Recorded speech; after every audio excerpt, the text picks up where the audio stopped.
this, Rick. What would you say to high school students that are considering careers in space, and what would SEDS have to offer them? So for high school students is actually an interesting topic for SEDS because right now we have about 30 chapters, and they're basically all university chapters right now. Different universities, sometimes there's 3 or 4 in a single state, many times 1 or 2 per state. But we've tried to actually reach out to high school students, though it's more difficult because less organizational structure there. But for high school students, I would definitely say to get involved, to come out to, we're happy to have any high school students at our Space Vision conference. The registration is very cheap for students, so we love to see young students there.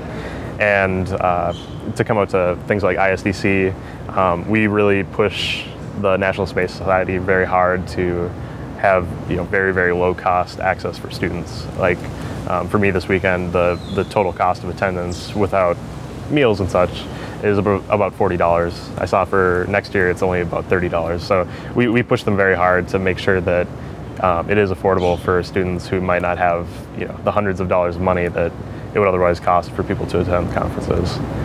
But yeah, conferences are a big way to start. And if students really wanted to get more involved and have a chapter and talk about space and space policy and space exploration all the time, I encourage them to start a chapter of SEDS or start maybe just a space interest group. It doesn't have to be a chapter of SEDS, but to get people together to talk about that more often, which is a big part of what we do.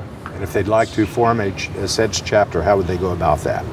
Well, to form a SEDS chapter, it's really super simple. All we ask of chapters is for groups of whoever wants to start a chapter to get together a group of like-minded students to form up their group. A lot of times at various universities, they have to go through some kind of process, so they have to maybe have a constitution or fulfill requirements, so they can get all that done outside of SEDS itself.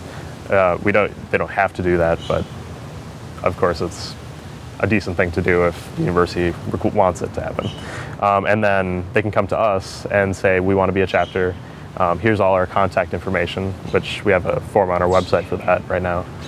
And then each chapter is required to pay a small, $25 dues each year, which is quite minimal in comparison to some of the other things. And that's per chapter, not per student or anything like that. So just to basically show that they're committed to SEDS and very interested in being involved. And so at that point, they're basically good to go. Our only requirements of chapters at that point is that they attend, they get involved as much as they can, and that they attend our monthly meetings of the different chapters and tell us what they're up to, and maybe learn a bit about new things they could do from the other chapters that are there. So yeah, all in all, very simple. We would just want to bring students together.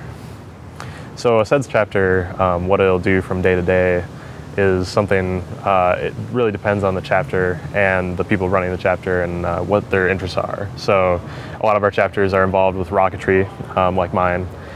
We'll do either small rocketry, we'll do rocketry outreach with younger students, and then we'll do really big high power rocketry for fun.